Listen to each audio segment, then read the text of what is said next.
કે રઘુપતિ ચરણ હૃદય ધર तात મધુર ફલ ખાઓ।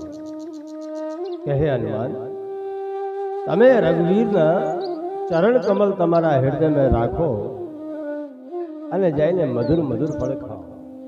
એનો કહેવાનો તાત્પર્ય એવું છે કે માતા જાનકી ભક્તિ રૂપ છે અને ભક્તિ અમને કહે છે કે તમે ગમે જે કાર્ય કરો પણ એ કાર્યને અંદર પરબ્રહ્મ પરમાત્મા રાઘવેન્દ્ર સરકારને હૃદયમાં રાખીને કરો।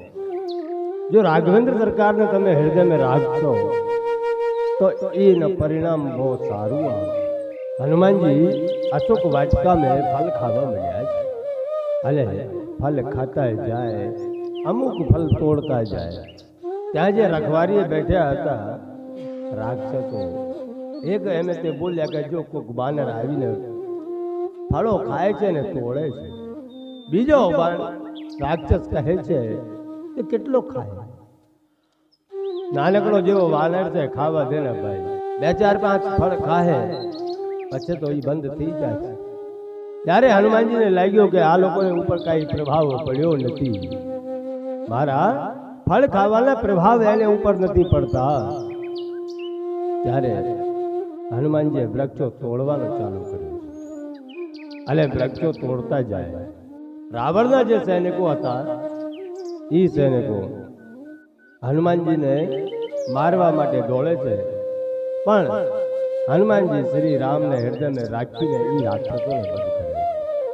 એમાંથી અમુક બચી જાય છે, એ દોડીને રાવણની સભામાં જઈને પહોંચે છે અને રાવણને પુકાર કરે છે। જ્યારે રાવણે સાંભળ્યું કે એક વાનર અશોક વાટિકા ઉજાડી રહ્યા છે, ત્યારે અક્ષય કુમારને મોકલવામાં આવે છે। અક્ષય કુમાર આવ્યું છે। હનુમાનજી એક વૃક્ષની ડાળ ઉપર બેઠીને જોતા હતા કે કોક સૈનિકો લઈને આવે છે। ત્યાં હનુમાનજી ત્યાં પકડીને બેઠા હતા એક બીજા સૈનિકને, એને પૂછવામાં આવ્યું કે આ કોણ આવે છે? તો એ સૈનિક કહે કે મહારાજ હા રાવણના પુત્ર અક્ષય કુમાર આવે। હનુમાનજીએ જેમ નજીક આવ્યો તેમ અનેક પ્રકારના યુદ્ધ ચાલ્યા। છેલ્લે છેલ્લે જ્યારે હનુમાનજીને વધારે ક્રોધ આવ્યો તો એક પેડ ઉપાડીને અક્ષય કુમારના રથ ઉપર માર્યા છે અને અક્ષય કુમારનો વધ થયો। અમુક સૈનિકો જે બચ્યા હતા એ દોડીને ગયા। રાજા રાવણને કીધું કે મહારાજ અક્ષય કુમાર વીર ગતિને પ્રાપ્ત થયો। હવે રાવણને થોડો ક્રોધ આવ્યો। ત્યાં મેઘનાથ કહે છે કે મહારાજ મને આજ્ઞા આપો, એ વાનરને હું જઈને મારી લાગું। ત્યારે રાવણ કહે છે કે નહીં, હવે તો એ વાનરને મારવું નથી, મારે પહેલે જોવું છે પછી મારવું છે। તમે જાઓ અને એ વાનરને બાંધીને લાવો। જ્યારે મેઘનાથ ચાલ્યા છે, મહાભટોને લઈને મેઘનાથ રાવણને પકડવા માટે હાલે છે। મેઘનાથને જોડે અમે અનેકો પ્રકારનો યુદ્ધ ચાલ્યો છે। મેઘનાથના રથ ચકના ચૂર કરી દીધા છે। છેલ્લે છેલ્લે જ્યારે મેઘનાથ થાકી ગયો કે આ એમ પકડમાં નહીં આવે, ત્યારે હનુમાનજી ઉપર બ્રહ્માસ્ત્રનો પ્રયોગ કર્યો અને હનુમાનજી હાથ જોડીને બ્રહ્માસ્ત્રને પ્રમાણ કરે છે। એનું કારણ એટલું હતું કે જો ચાહત હનુમાનજી તો બ્રહ્માસ્ત્ર એને ઉપર કાંઈ પ્રભાવ ન કરી શકે, પણ બ્રહ્માસ્ત્રની મહિમા ન ઘટી જાય એટલે એને પ્રણામ કરીને એનો માન રાખ્યો છે। કેમ કે હનુમાનજીને તો નાનપણમાં બધા વરદાન પ્રાપ્ત કરી દીધા હતા કે બ્રહ્મ અસ્ત્ર ત્રિસાદા કભી મન કીન વિચાર, જો ના બ્રહ્મ સર માનઉ મહિમા મિટાઈ અપાર। હનુમાનજી બ્રહ્માસ્ત્ર में બંધાઈ ગયા છે। હવે મેઘનાથ કહે છે કે રાક્ષસો તો હવે જાઓ આલે બાંધી લો, પણ બીકને લીધે એકેય રાક્ષસ હનુમાનજીને નજીક નથી જતો, કેમ કે એ પરાક્રમ જોઈ શક્યા છે। બધાને બીક લાગી રહી છે કે હનુમાનજી જો જાગી ગયા ને તો એ કઈને નહીં છોડે। છતાં મેઘનાથે નાગપાશનો પ્રયોગ કર્યો છે અને નાગપાશમાં હનુમાનજીને બાંધ્યા છે, બાંધીને લંકામાં લઈ જાય છે. અને લંકામાં આવ્યા બાદ હનુમાનજીને પૂછવામાં આવ્યા કે તે લંકાના માર અશોક વાટિકા શું કામ ઉજાડી? એ ઉજાડી તે મેઘના બોલા અક્ષય કુમાર ને શું કામ માર્યા? और तू है कौन भाई? નાનકડો જેવો બાનર ત્યાં હનુમાનજીએ પરિચય આપ્યો છે કે હું રામનો દૂત છું. રાવણે જ્યારે રામનું નામ સાંભળ્યું છે ત્યારે ક્રોધમાં ભરાણો અને સૈનિકોને મારવા માટે કીધું છે કે એને મૃત્યુદંડ આપી દો. જય સૈનિકો એને મારવા માટે જાય છે. એ જ સમય ત્યાં વિભીષણ આવ્યું છે. પોતાના સૈનિકોને સાથે લઈને વિભીષણ રાજસભામાં પ્રવેશ કરે છે અને જોવે છે કે હનુમાનજી બંધ્યા ઉભ્યા છે. રાવણને પ્રણામ કર્યો છે, પોતાના સિંહાસન પર બેઠા છે અને પૂછ્યા છે કે મહારાજ આ કોણ છે અને એને બાંધીને રાખ્યો, એને શું ભૂલ કરી છે? ત્યારે રાવણે કીધું કે વિભીષણ આ પોતાને રામનો દૂત બતાવે છે અને એને અક્ષય કુમારનો વધ કર્યો છે, આપણી અશોક વાટિકા ઉજાડી દીધી. ત્યારે વિભીષણ કહે છે કે મહારાજ મોટા ભાઈ એવું નથી, ગમે દૂત આવે, ગમે જે રાજાનો દૂત આવે એને કઈ મૃત્યુદંડ ન કહેવાય. હા, દૂત આવે તો એને જ્યાદા તમે સજા કરી શકો, તો એના અંગ ભંગ કરી શકો, એના તે બધા નીતિ શાસ્ત્રમાં નથી. એટલે તમે ચાહો તો એને અંગ ભંગ કરી શકો છો. રાવણને વાત હારી લાગી, વિચાર में પડી ગયા. જ્યાં અંગ ભંગ કરવાની વાતો આવી ત્યાં હનુમાનજી પોતે વિચારમાં પડી ગયા કે આ રાવણ છે, હું રામનો દૂત છું. રાવણની બહેન સુપર્ણખા હતી. એ સુપર્ણખાને નાક કાન કાપ્યા હતા. રામ ને લક્ષ્મણને એના નાક કાન કાપ્યા. જો રાવણને એ યાદ આવી ગયો ને કે મારી બહેનને નાક કાન કાપ્યા, और जो એને મને નાક और કાન કાપવાનો આદેશ દીધું તો હું કેવો લાગે. એટલે હનુમાનજી પોતાની પૂંછને પકડીને એને પ્યાર કરવા મળ્યા છે. પૂંછને ક્યારેક ચૂમે છે, ક્યારેક દુલાર કરે છે. ત્યારે રાવણની નજર ગઈ અને હનુમાનજીને પૂંછને દુલાર કરતા જોયા. ત્યારે રાવણ કહે છે કે વાનર કી મમતા પૂંછ પર પાવક દેવ લગાય, કે એવો લાગે છે કે આ વાનરની મમતા છે ને એ પૂંછ ઉપર છે, એટલે એને પાવક લગાડી દે, એની પૂંછને જ બાળી દો. કપિકી મમતા પૂંછ પર સવે કહો સમજાય, તેલ બોર પટ બાંધ પોને પાવક દેવ લગાય. રાવણે જ્યારે આવો આદેશ કર્યો પછી તો રાવણના સૈનિકો કપડા તેલ ઘરે તે લાવવા મળ્યા છે અને પૂંછ ઉપર બાંધવા મળ્યા છે. એકનો ખૂટી જાય, બીજાનો લાવે, ત્રીજાનો લાવે. આવી રીતે આખી લંકાના કાપડ અને તેલ ખૂટી ગયા છે. ઘરે ઘરે તે લાવે અને હનુમાનજી છે પોતાની પૂંછને વધારતા જ જાય છે.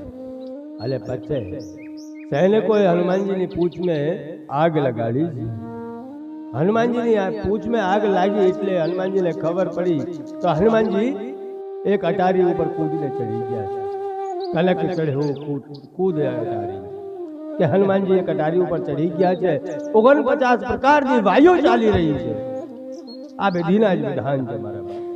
49 પ્રકારની વાયુ ચાલતી હોય અને એમે પછી પૂંછ में અગ્નિ લાગી હોય, હનુમાનજી તો પછેમાં ત્યાંથી ઊભા પોતાની પૂંછને પકડતા જાય और दरेक ने घरे बाळता जाए. आखी लंका बाળી દીધી છે પણ એક ઘર નથી બાળ્યો. વિભીષણનો ઘર બાકી રહ્યું છે. અમુક લોકો એમ કહે છે કે હનુમાનજી કેમ વિભીષણનો ઘર નથી બાળ્યો. એટલે અમુક સંતોનો કહેવાનો મતલબ એવો છે કે હનુમાનજી બહુ મોટા બિઝનેસમેન હતા. એને મેનેજમેન્ટમાં બધી ખબર પડતી હતી કે જેને ઘરેથી ઇન્વેસ્ટમેન્ટ આવે એને જ ફળ દેવાય. વિભીષણને ઘરે કે તેલ કે કપડા કઈ આવ્યો નહીં એટલે વિભીષણને ઘરે બાળ્યો જ. બીજા બધાને ઘરે તેમાં તેલ કાપડ બધું આવ્યો એટલે બધી આવી. અલે આખી લંકા બાળી દીધી છે. સંતો કહે છે કે ઓલટ પલટ સબ લંકા જારી, કે હનુમાનજીએ ઉલટ પલટીને લંકા વાળી છે. તાકર દૂત અનલ જય સિર જા જરા ન સોતે કારણ ગિરિજા ઉલટ પલટ સવ લંકા જારી કૂદ પરમ પુનિ સિંધુ મજારી. કે એક વિભીષણનો ભળ નથી વાલ્યો, બાકી આખી લંકા બાળી દીધી છે. અરે ઉલટ પલટ કરે. ઉલટ પલટ નો અર્થ એવો નથી થતું કે લંકાને પહેલે ઉપરથી બાળ્યો પછી પલટીને બાળ્યો. નહીં, એક વાર રાઉન્ડ લાગી ગયો, જ્યાં શરૂ કર્યો ત્યાં હનુમાનજી આવી ગયા, પછી વિચારથી કોકનો બાકી જ નથી રહી ગયો ને, પછી પલટ્યા, પછી ગયા ને પછી આખી લંકાને બાળીને આવ્યા. અને લંકાને બાળીને પૂછ દરિયામાં આવીને બુજાવી. કૂદ પરા પુની સિંધુ મજારી. પછી સિંધુમાં આવીને પોતાની પૂછ બુજાઈ છે. અરે માતા જાનકીને પાસે ગયા. અશોક વાટિકામાં હનુમાનજી પછી પહોંચ્યા અને માતા જાનકીને કીધું છે કે માં હવે હું જાઉં છું, મારે પ્રભુ શ્રી રામને શું કહેવું છે એ તમે મને કહી દો માં. એ સમય માત મોએ દી જય કછુચીના જૈસે રઘુ નાયક મોહે દીના ચૂડામણ ઉતારે તવ દયાવું હરસ સમેત પવન સુત ભય. ત્યારે માતા જાનકીને પાસે આવીને હનુમાનજીએ કાંઈક ચિહ્ન માંગ્યો છે કે માં હું જાઉં છું, પ્રભુ રઘુવીરને દેવા માટે કાંઈક મને ચિહ્ન આપો. ત્યાં માતા જાનકીએ પોતાની ચૂડામણી ઉતારીને આપી અને ત્યાંથી રજા લઈને હનુમાનજી પાછા વળે. આ બાજુ બધે દરિયાને કાંઠે નલ નીલ અંગદ જાવંત જે રાહ જોતા હતા કે હવે હનુમાનજી આવશે, હવે હનુમાનજી આવશે, આખા સમૂહને અંદર નિરાશાનો વાતાવરણ છે. ત્યાં એક વાનરની નજર પડી છે કે હનુમાનજી આવે છે, પવન વેગે આવી રહ્યા છે. એને આખા વાનર સેનાને કીધું કે મારુતિ નંદન આવી ગયા છે.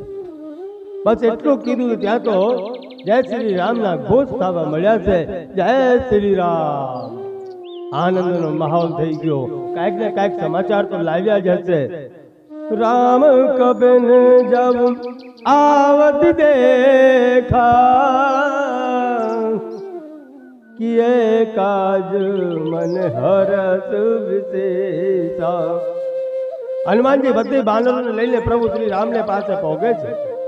અને જ્યારે ભગવાન રામને પાસે પહોંચવાના થયા ત્યાં ભગવાન રામે જોયા કે બાનરો આવી રહ્યા છે. ત્યાં હર્ષ મેં આવીને પ્રભુએ બધી કામ સંપૂર્ણ કર્યા છે અને ફટીક શિલા ઉપર જઈને બેઠા. ફટીક શિલા બેઠે દો ભાઈ પરે સકલ કપિ ચરણન જાય. ગઈ ભાઈ રામ ને લક્ષ્મણ સ્ફટિકની શિલા ઉપર બેઠા છે અને બધે નલ નીલ અંગદ હનુમાન આવીને પ્રભુના ચરણે દંડવત પ્રણામ કર્યા છે અને કીધું કે પ્રભુ તમારી કૃપાથી બધું કાર્ય સફળ થયું. પ્રભુ કી કૃપા ભયઉ સબ કાજુ જન્મ હમાર સુફલ ભાજુ. કહે પ્રભુ તમારી કૃપાથી બધું કાર્ય સફળ થયા છે અને તમારા કાર્ય કરવામાં અમારો જન્મ ધન્ય થઈ ગયો છે. પ્રભુ ભગવાન શ્રી રામ હનુમાનજીને ફરી ફરીને પૂછે છે કે બેધીને કેમ છે, શું સમાચાર લાવ્યા છો? માતા જાનકીના બધું સમાચાર આપ્યા છે. નાથ જુગલ લો ચન ભરી બારી बचन कहे कछु तुम्हारी. जनक कुमारी જે વચનો માતા જાનકીએ કીધું છે એ બધા વચન પ્રભુ શ્રી રામને સંભળાવ્યા છે. અને પછી તો સુગ્રીવે કીધું છે કે હવે અહીંયા રહેવાય એમ નથી. માતા જાનકીની ખોજ લાગી ગઈ છે, એનો પતો લાગી ગયો છે. દેશ વિદેશમાં પોતાના દૂતો પવનની વેગે મોકલ્યા છે, બધીને ભેગા કરવામાં આવ્યા છે અને ભેગા કરીને લંકાની તરફ કૂચ કરી દીધું. હવે તમે વિચાર કરો, આવા રીતે બધી લંકાની તરફ પ્રસ્થાન કરે છે અને લંકાની અંદર જે નિશાચરો રહેતા હતા એ હવે ભયભીત થઈને રહેવા લાગ્યા છે. એને તો વિકટ પરિસ્થિતિ ઉત્પન્ન થઈ કે એક વાનર આવી લંકા વાળી ગયો. જો સ્વયં રામ લક્ષ્મણ આવશે એ શું ન કરી શકે છે. ઉહાન સાચર રહી સશંકા જવતે ચાર ગયો કપિલંકા નિજ નિજ ગ્રહ સૌ કરહી વિચારા નહીં નિશ્ચર કુલ કેરે ઉવારા. કે હવે રાક્ષસોને કોઈ બચાવવા વાળા નથી. એક કપી આવીને આખી લંકાને બાળી ગયો છે. ભગવાન પોતાની બાનર સેનાને સાથે સમુદ્રને કિનારે આવ્યા છે.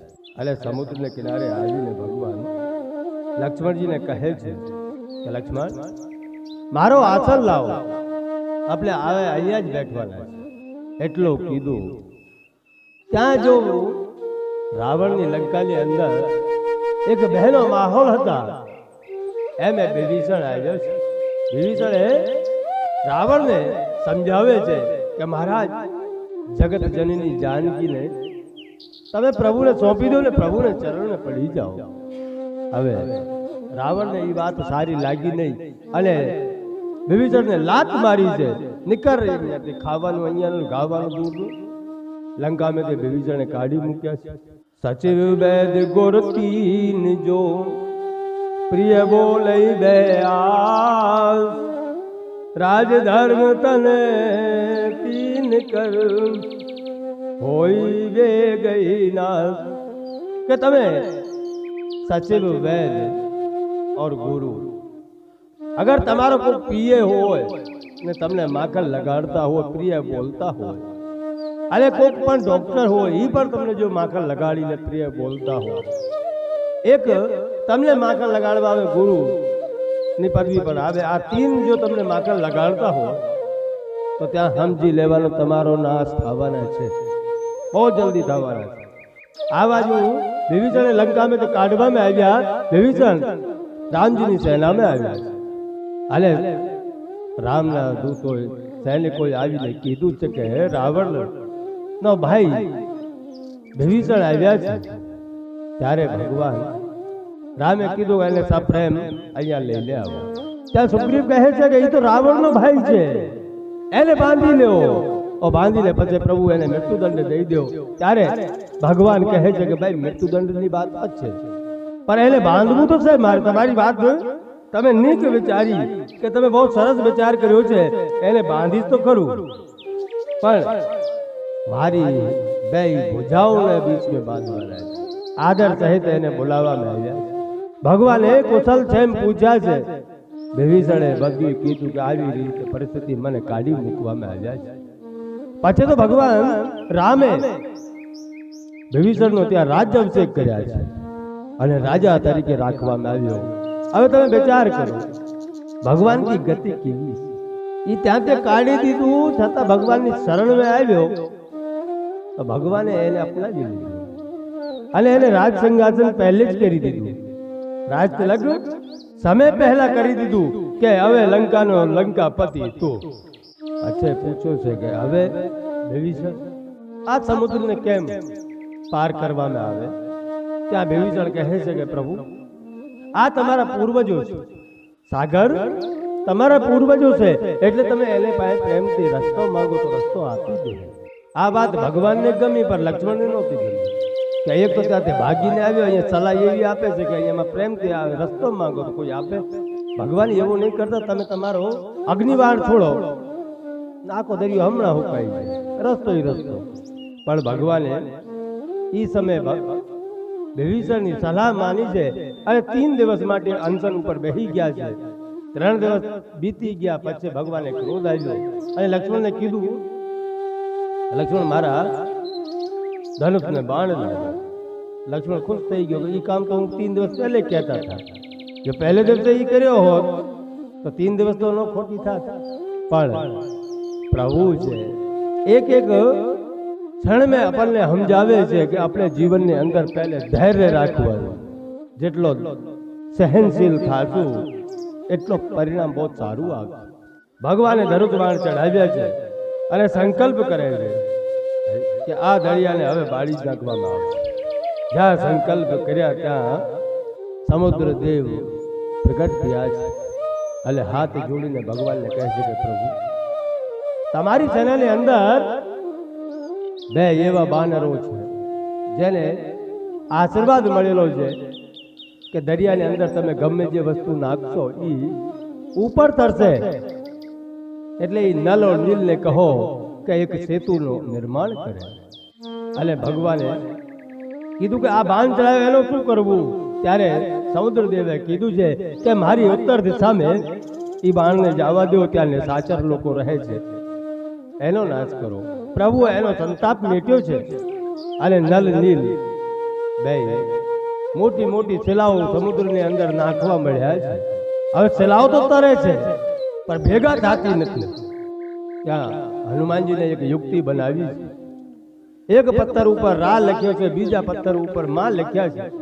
આવી રીતે રામ લખીને પથ્થરની પાણીમાં જાય એટલે એકબીજાથી ચોંટી જાય. આવી રીતે સમુદ્રનો ઉપર એક સેતુનું નિર્માણ કરવામાં આવ્યું છે. ભગવાન લંકામાં પહોંચી ગયા છે, કેમ કે હવે તો ભગવાન સેતુ બાંધીને વિશ્રામ કરવાનો ભાર જ નથી લાગ્યો.